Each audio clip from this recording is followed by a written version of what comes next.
that problem. Banks will also do. We are saying SIDBI, the Small Industries Development Bank of India, go and open branches in clusters, MSME cluster. Immediately in Bengaluru, you think of Pina.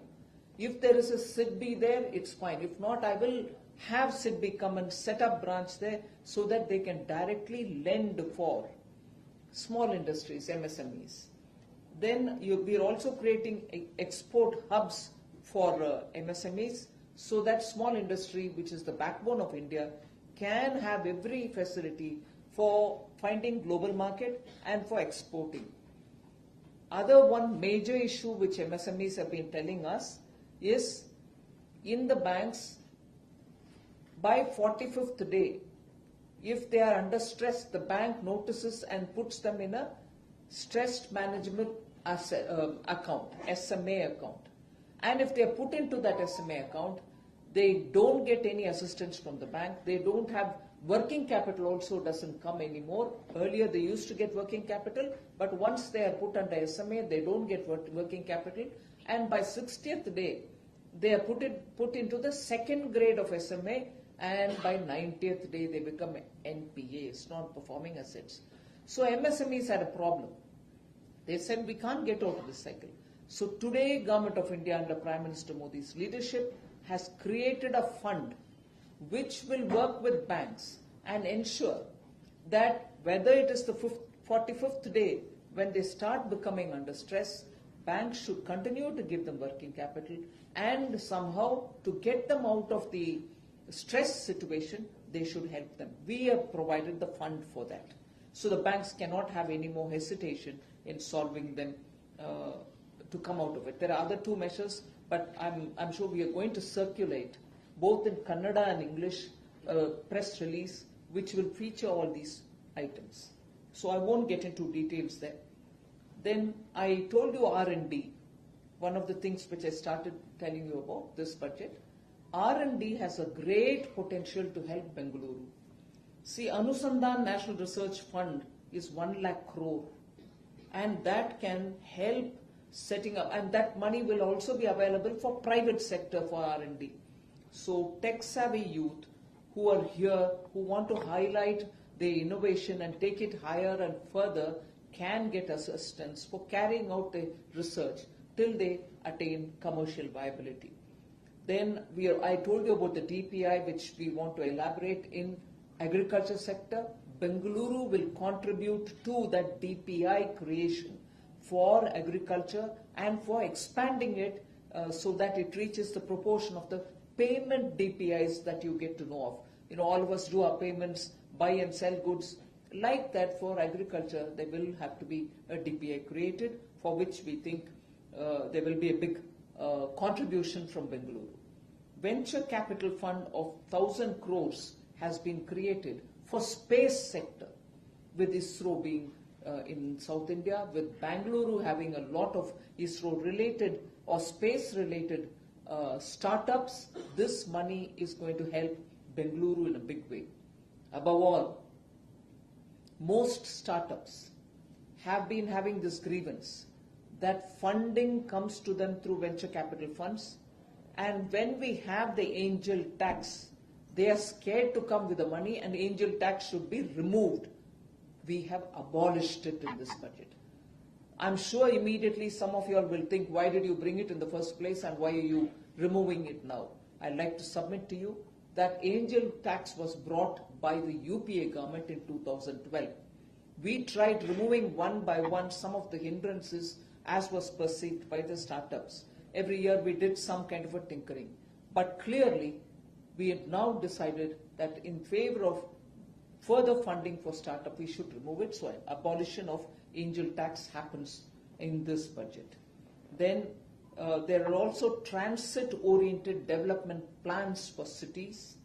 14 large cities are being planned for it. Bengaluru will be one of them to benefit from it. And population about 30 lakh is what we have given as a condition. So obviously, Karnataka can derive benefit from it.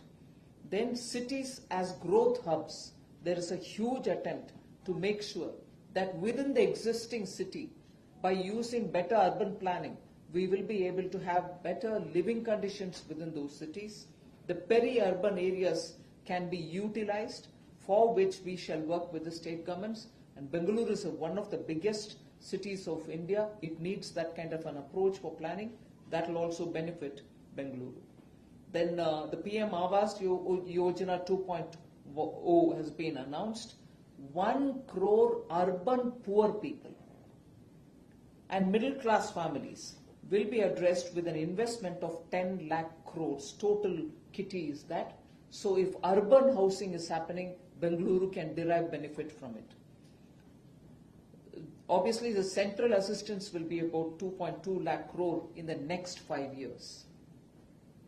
Interest subsidy will also be available for those who are going to come into this scheme.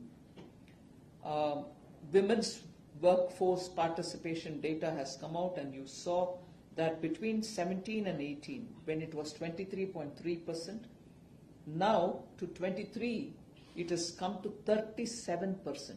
Women now are an active workforce participating members. So we have in this budget given 3 lakh crores for women-led development. Working women's hostels will be built. Creches will be built, so that women who are moving from one town to another have an accommodation to be and to work from. So that is being provided. I quickly move on to talking about high-value agricultural tech.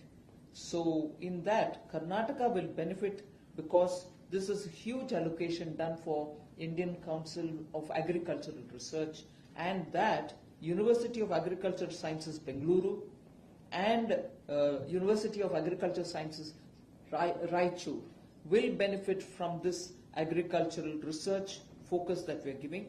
Climate resilient seeds, 109 of them will be released, particularly for North Karnataka, where vagaries of drought or flood affect the farmers. These drought resistant and climate resistant seeds will be of great help for farmers in Karnataka. Then I already sort of mentioned about how DPI in agriculture will be a very important play point, and on that I find Bengaluru startups can contribute towards improving and bringing in the DPI. 10,000 bio-input resource centers are going to be established in this country. This will be a need-based program because we want 1 crore farmers of this country to move towards natural farming.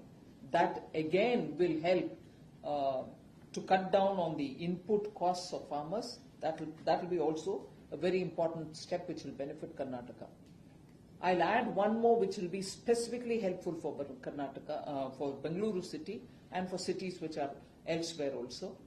We are planning to have large-scale clusters for vegetable production outside of such cities, which normally suffer when logistics get affected, when rains get affected. City residents can't get enough vegetables, particularly the perishable kind. So this budget announces that as well. Basic customs duty on several items has been brought down with an intention that the raw material for small and medium industries, which give a lot of jobs, should not become very expensive.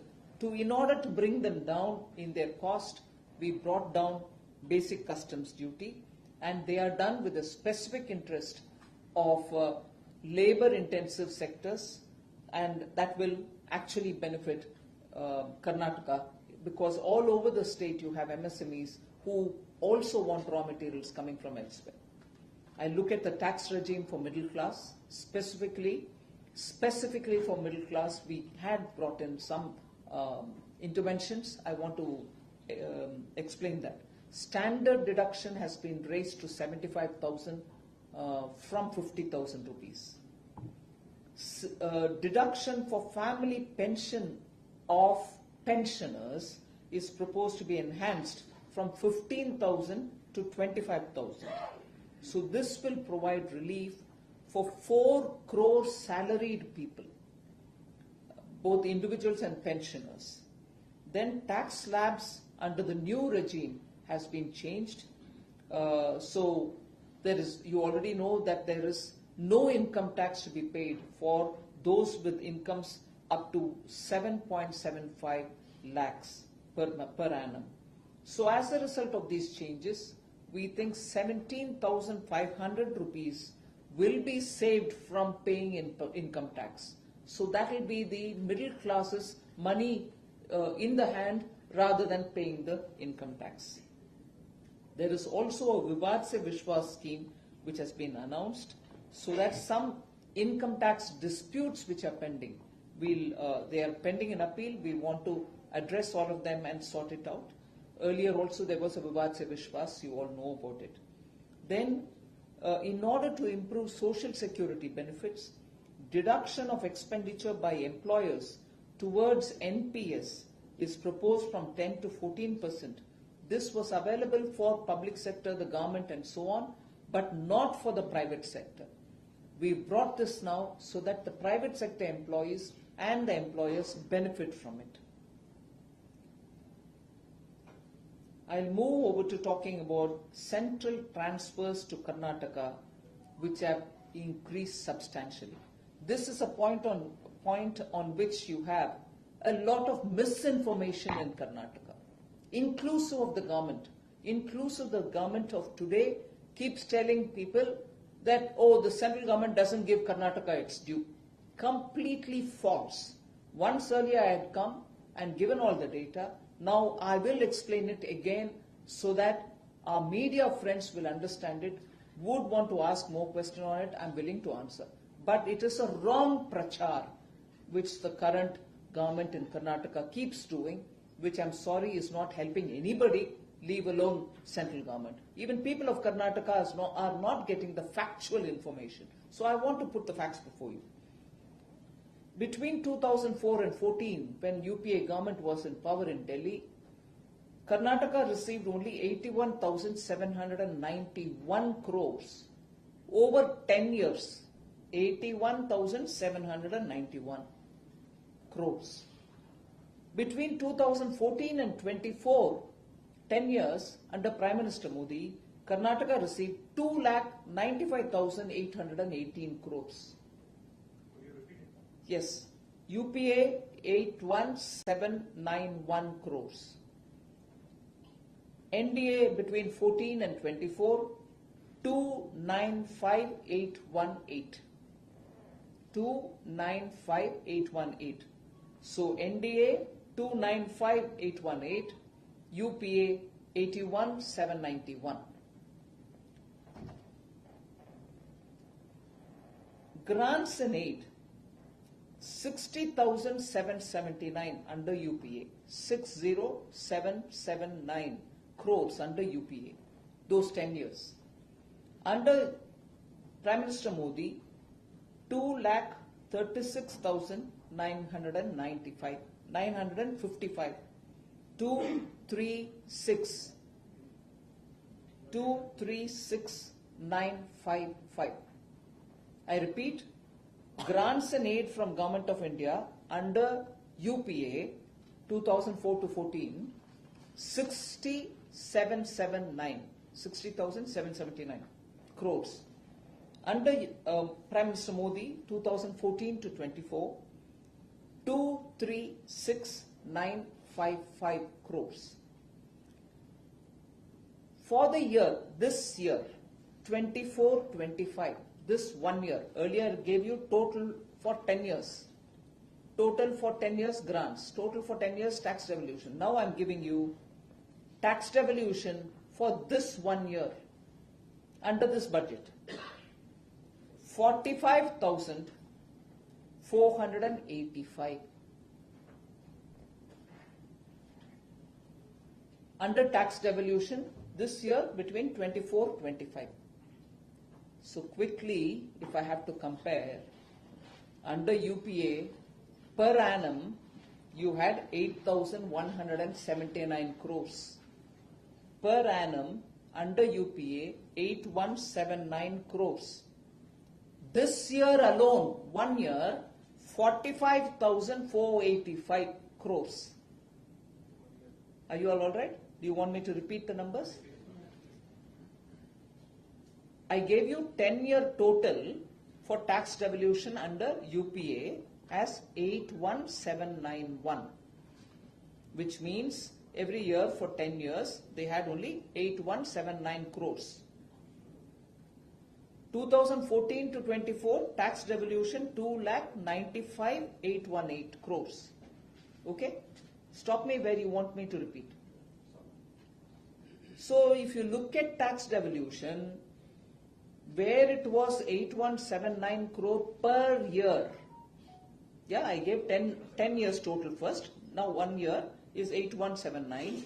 Now this 1 year under Modi 3.0, Karnataka gets 45,485. Just no comparison. Just no comparison. And therefore, I request media friends to look at the data and ask questions where you should ask. ये गलत प्रचार क्यों हो रहा है? Why is the wrong प्रचार going on? Okay, I spoke about grants in aid. I said for 10 years under UPA, 60,779 crores. I already gave this figure. Yeah, 60,779.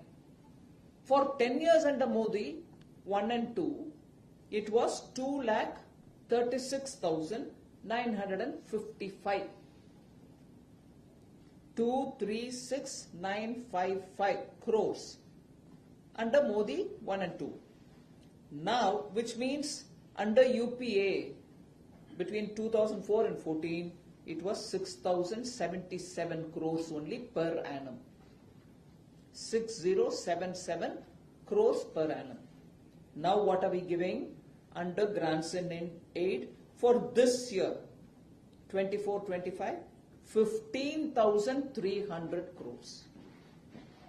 15,300 crores. All right. So that was one item I gave you, tax devolution. Second, I've said this before, Finance Commission has not forced Government of India to give for state for building their infrastructure any money. But after COVID, Prime Minister Modi said we should give money to the states so that they can build and come recovering fast. So, Karnataka till 2023-24, till March 24 of this year, beginning 2020-21, received a total of 8,312 crore rupees, 8,312 crore, interest free, 50 year, you can keep it, 50th year, let's see what's happening with it, 8,312 crores. This year, and I'm giving the number which will be even more than what I'm giving, but I'm giving the bottom line, 2,006 crores, 2,006 crores, untied, meaning with no conditions attached, we are giving that much. With some reform condition attached, we might give more. But I'm giving that which is untied, 2,006 crores. Now if I add this also, Karnataka by the end of this year would have received 10,041 crores, 50-year interest-free from Government of India. 10,041 crores. Then go over to the next point. PM Mitra Mega Textile Park. That was only about 7 textile parks were being given all over the country. Karnataka's got one. It is in Kalburgi. Original budget for this, each one of them for the 7 Mitra parks was only 3 crore. But in the last budget, 23-24 budget, it was enhanced to 200 crores each Mitra park. Which means Kalburgi will get the Mitra Mega Industrial Textile Park. Exclusively getting 200 crores for that one project only. Alright, then move over to the railways. This number will shock you if you really want to look at the truth. Allocation for railway between 2009 and 14, UPA's second phase was 835 crores for Karnataka. 835 crores between 2009 and 14. Allocation for railways in 24-25 budget, please listen to this carefully. I said 9 to 14 was 835 crores. Now this budget allocates 7,559 crores for Karnataka. For railways alone, you heard the earlier number, na? Okay. 9 to 14 it was 835 crores. Now in 24-25 in this budget alone, 7,559 crores. Just to give you breakdown of some of the projects, ongoing projects for laying new tracks, 31 projects are ongoing, 3,840 kilometer rail tracks are being laid, 3,840 kilometers. And so what is the value of the ongoing projects? 47,016 crores. Only for railways in Karnataka for the existing new, ongoing projects.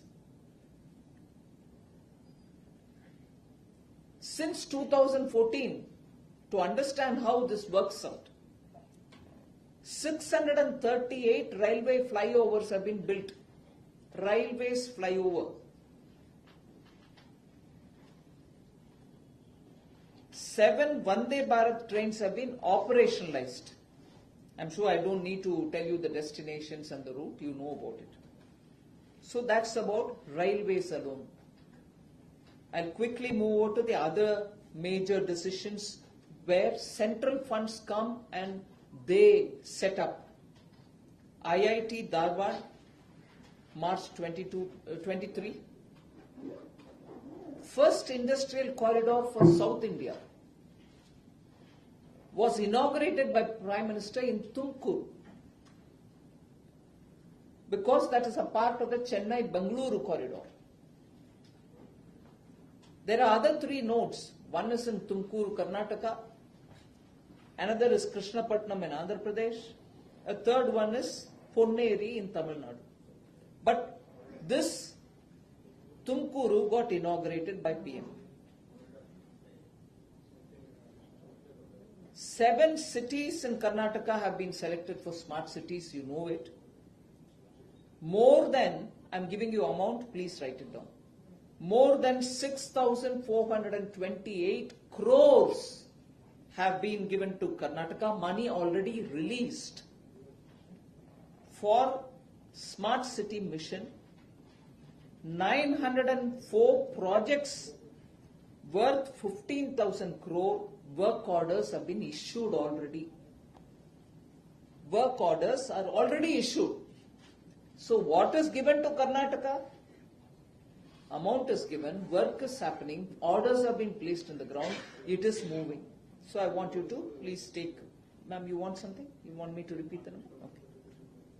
Then come over, because of all these policies and because of the favorable environment we tried to create in the center and state government also, you had in January 2024, Boeing India, which is a private company, I'm not taking credit for it, but because the larger policies are all favorable, Boeing India Engineering and Technology Center built its biggest campus in Bengaluru.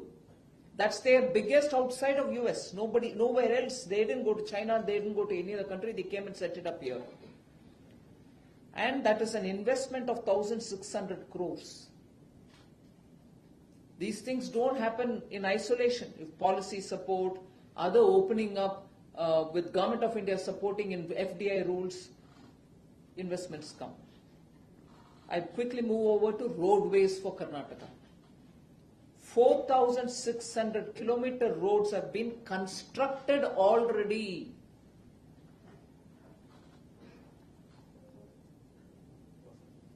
NDA government has invested more than 1 lakh crore in highways related projects in Karnataka only in the recent years.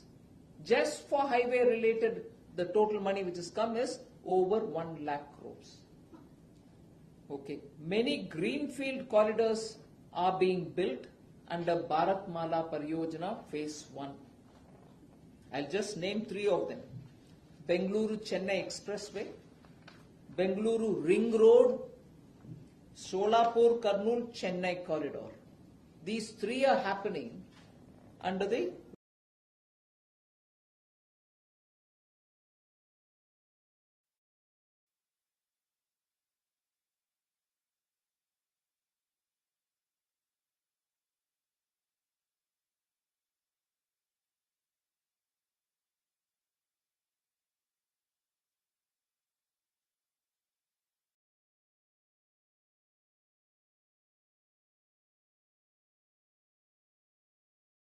Budget है।